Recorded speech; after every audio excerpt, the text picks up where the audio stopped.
有一寡癌症，亲像是喙空癌，也是讲这卵巢癌，那这会当用的这药啊是真少，也那健保通负担的部分嘛是真少，所以造成有病人呢是因为无钱，也是讲无健保等等的问题，无法度得到完整的治疗。即马有民间团体是呼吁政府爱增加健保会当负担的癌症药啊，来减少患者的压力。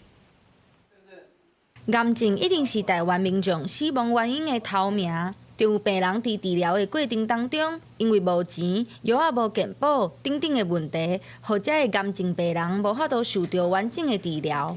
这个经济的负担不只是个人，还包括了整个家庭。那就是很希望可以把标靶药都全部纳入健保。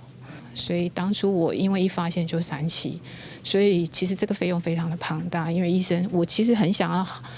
要走这种自费的免疫的疗程，但是好像没有药可以用，所以我目前在台大做的是人体试验。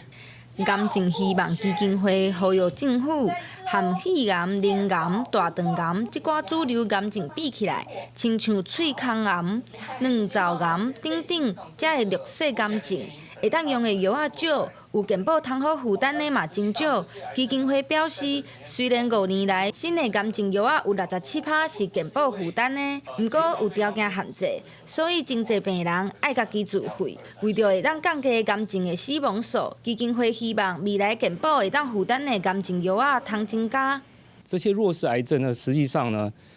其实不是真正的发生率很低哦。我们所谓的弱势癌症，包含了他们所谓的资源弱势，也就是说，虽然引进的药物这么多，但实际上10年下来，适合这些癌症病人的用药并没有很多，都非常的少。